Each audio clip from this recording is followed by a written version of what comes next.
Husher died in there, trapped.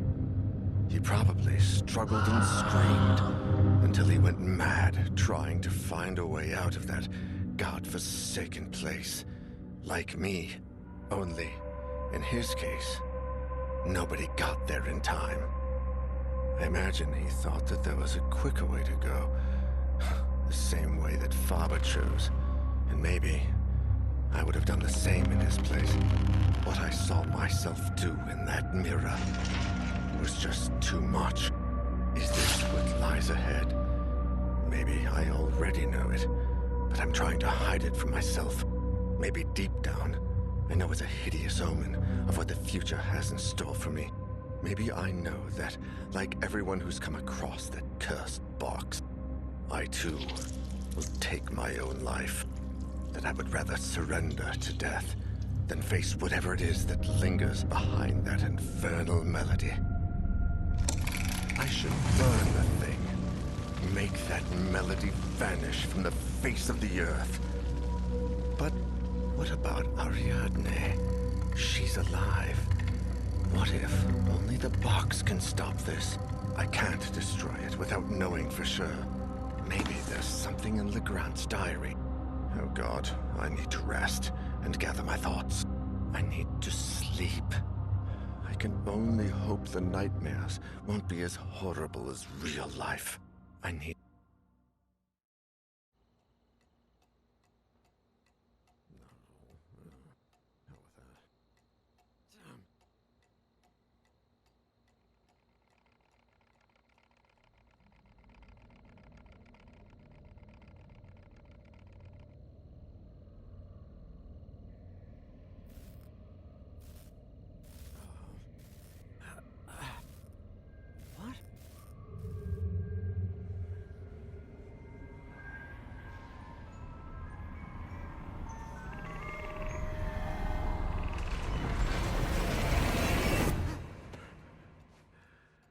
That place, that melody.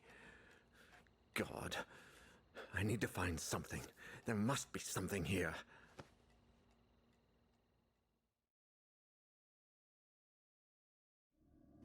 Faber, Husher, every single person who attended that cursed concert in the Abbey, the entire Legrand-Amersberg family and I, we all heard the song. Argos Legrand's diary, which I found in that place beyond reality, was my only hope of unveiling something, anything that could take me down a different path than the rest. And yet, Legrand's notes seemed like nothing more than erratic and incoherent ramblings of a broken mind, so demented that no one could put them together in any order, much less understand them. But I found something towards the end that made some kind of sense. Although, I wish I hadn't. It's all over. Just a moment ago, like every night, the song was invading my dreams, grating incessantly. I woke up, soaked in sweat, and veiled by the shadows. Natalie was sleeping, but I was not. This time, it had to stop. I was hell-bent on destroying the source of that awful song. I went down to the basement and tore down the same wall I built myself. With each blow, I cursed the moment I decided to bring that melody into my home. I couldn't take it any longer. There she was, behind the wall. My wife, huddled in a corner, holding Elaine in her arms. I froze. If Natalie was there, what kind of diabolical creature was sleeping by my side? Monsters. All of them. My beloved Elaine, Natalie. The monsters had locked them away and wanted to take Ariadne. They wanted to take my baby. I grasped the mallet, determined to do whatever it took. I would not allow those fiends to take my daughter, not without a fight. They would rue the day they tried to harm my family. I would kill the monsters and the black figure and find my little girl. I followed them throughout the house. Every room was shrouded in darkness. There was something unnatural in the air. The melody had transformed into a choir of blood-curdling howls. But I finally cornered them in the bedroom, where I finished them off. I drew blood, and it flowed like a well from the grotesque black figures while they screamed and writhed, the vile, deceitful fiends. And then I went back to the basement, and there was nobody there. Natalie and Elaine had disappeared. No, that isn't true. They had not disappeared. They had never been down there.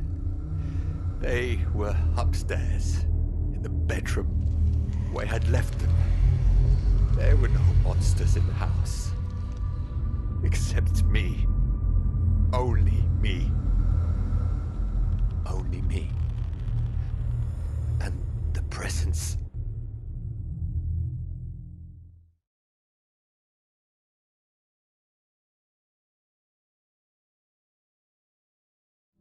Oh my God. It ends like this? Wait, what is this? Jeremy Hartwood Mental Hospital, 1920. Psychiatric analysis and treatment of patient Ariadne LeGrand Amsberg. Dr. Berenice Prestegard. Oh Christ, I can barely stand up. I really need help with this.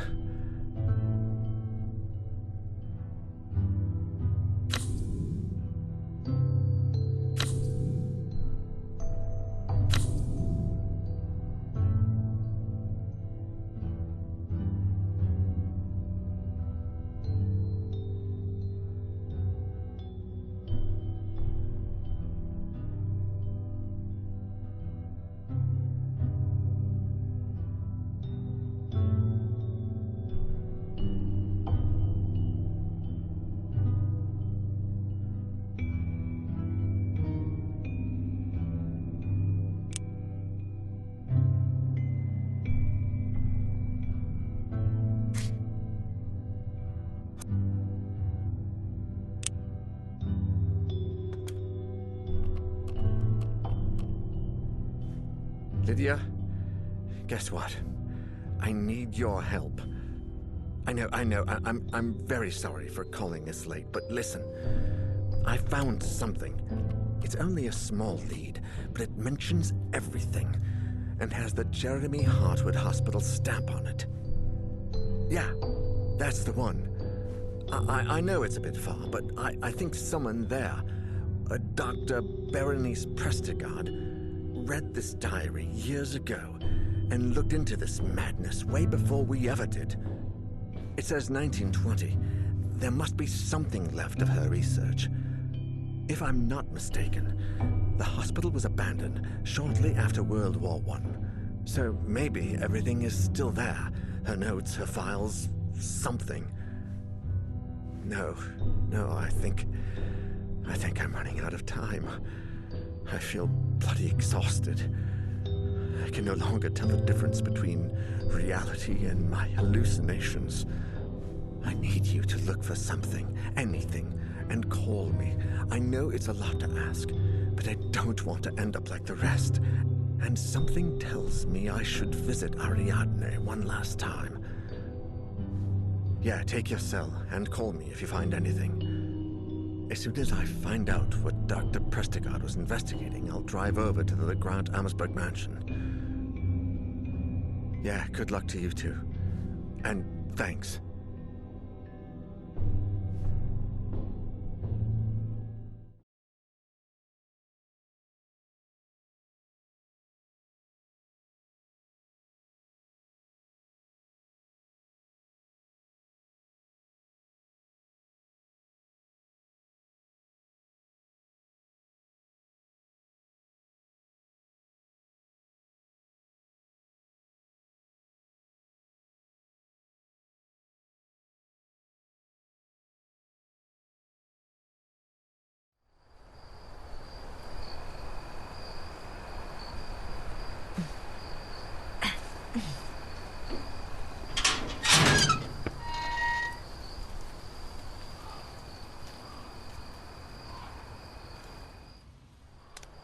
Jeremy Hartwood Hospital, an old mental health institution for the rich turned dump, or something worse.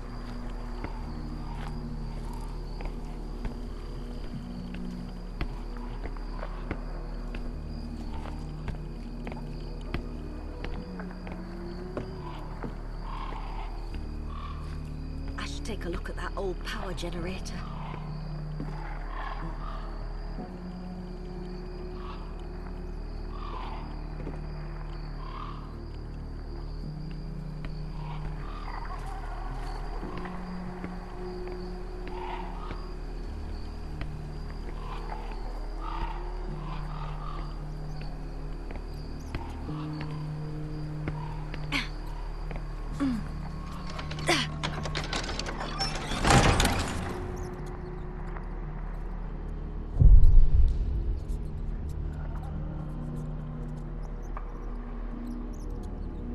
Daniel, you didn't overcome your alcohol addiction to let this kill you. I certainly won't let it happen.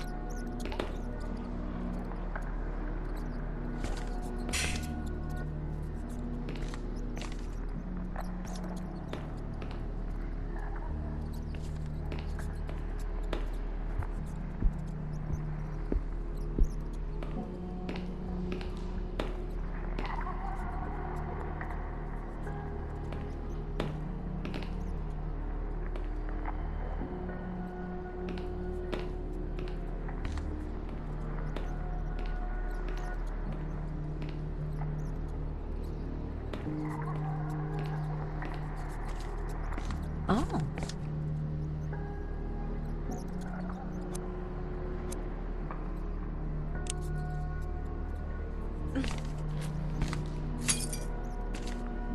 Shit!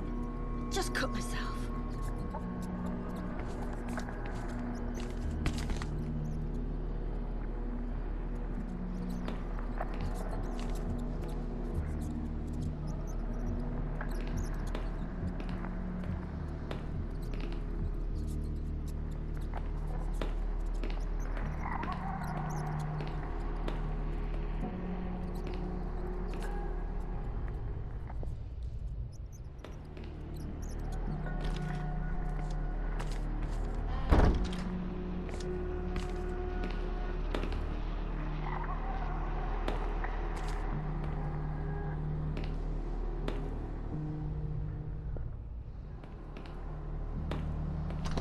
Mm-mm.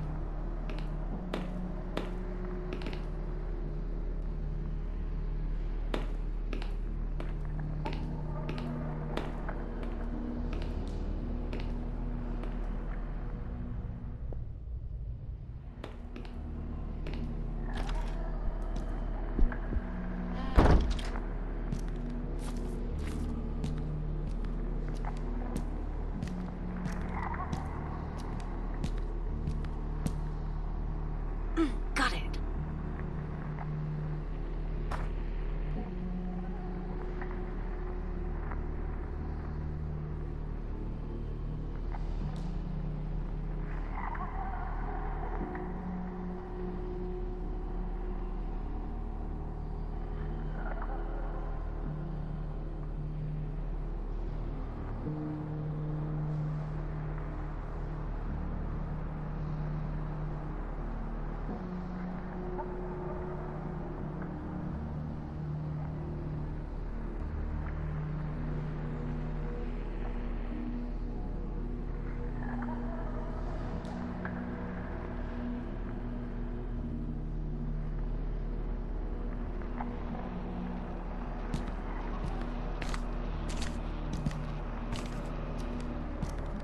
There's something on the table.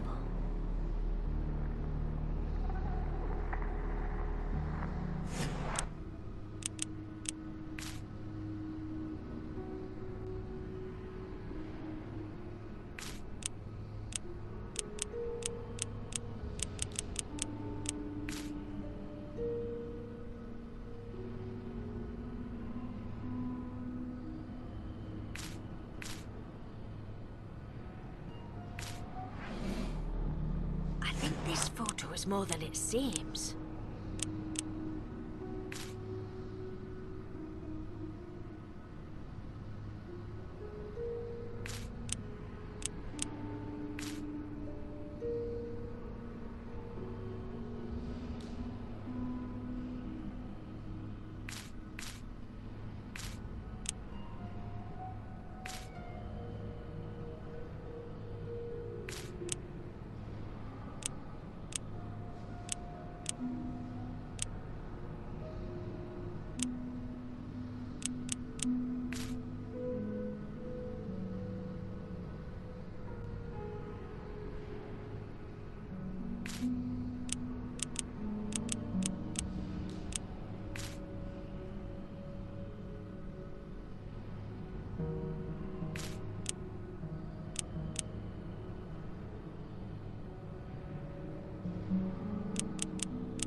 whispering.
Great.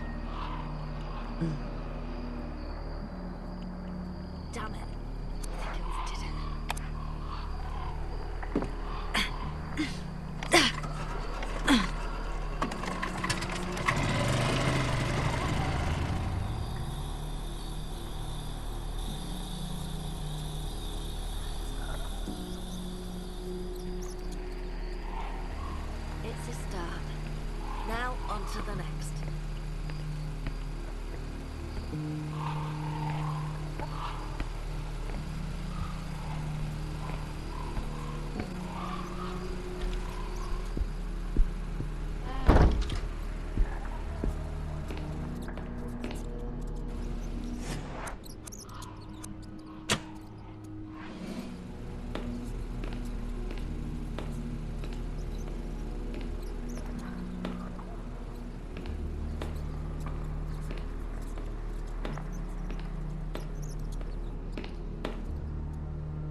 notes there. Let's have a look. Ah, Dr. Baroness Prestigard. It's a good start. Today's session with Ariadne was, by far, the most productive to date. Not because of the conversation we had, for her mind continues to adhere to the usual extravagant patterns, but because today she asked to get her things back, which led me to a surprising discovery. Down in the storage room, I was convinced I would not find any of the belongings taken from her when she was admitted, but there was nothing further from the truth. There was a diary and a music box. After handing the box to Ariadne, I quickly browsed through the diary, which apparently belonged to her father, and that's where it gets interesting. After years of researching paranormal phenomena, Argus Legrand's investigation led him to the Abbey of St. Cecilia, where a cursed concert had supposedly taken place. After spending a considerable amount of money, he got his hands on the only remaining sheet music from the concert and convinced an acclaimed musician to play the music one more time. The new cursed concert would take place on a steamer that would sail down the Rhine a few weeks later, and both Legrand and his assistants would be there to contemplate the true effects of the song. After the concert, the tycoon wrote the following in his diary. Those ignorant, illiterate fools. I can only laugh at their curse and their stupidity. The only misfortune that damn song has brought is a hole in my bank account. Alas, at least I take the melody with me. I will have it recorded and play it each day for my family. Ha! Those drunk, lazy bastards. Their misfortune was caused by their own stupidity and bad blood. Wanting to put the blame on a song is yet another sample of their total lack of culture. Argus Legrand never knew that the steamer suffered a strange accident just hours after he got off that killed everyone on board. And yet his thoughts on the melody eventually changed. They did indeed change. I can't believe it. Daniel wasn't exaggerating. This is much worse than I ever imagined.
Not that way.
Oh.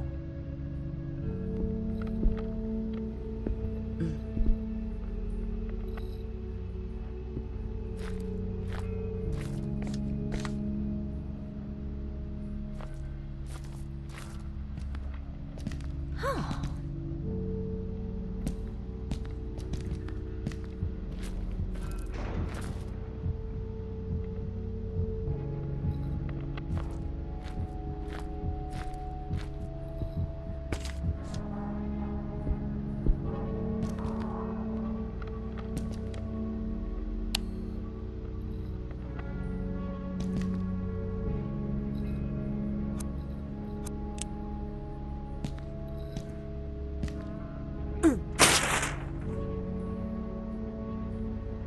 Looks like two of the hospital's patients shared a little secret.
Oh.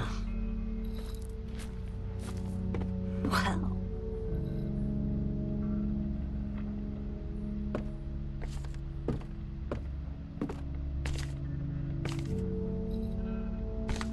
Shit.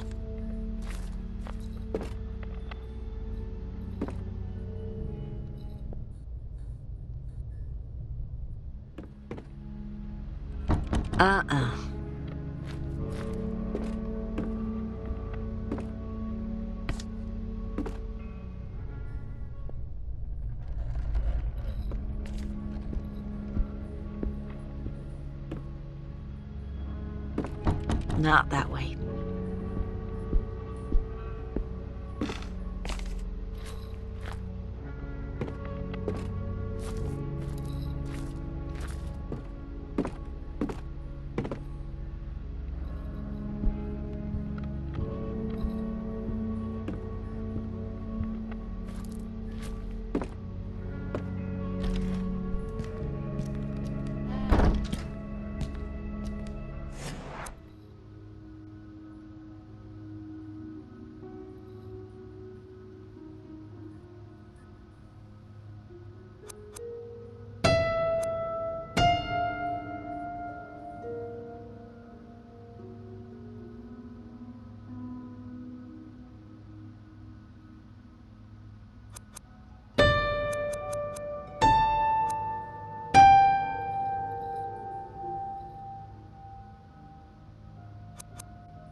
did I just play? These notes, I felt something indescribable, terrifying. I wonder if this projector still works. We'll soon find out. Hi, Ariadne. How are you? Do you feel like talking today? Oh, who's this gentleman? Is it your daddy? No. It's Mr. Neuer. It's absurd. I don't even know why I came here, why I'm here. Have I really... ご視聴いただきありがとうございました。よろしければチャンネル登録の方よろしくお願いいたします。それでは次回をお楽しみに。またお会いしましょう。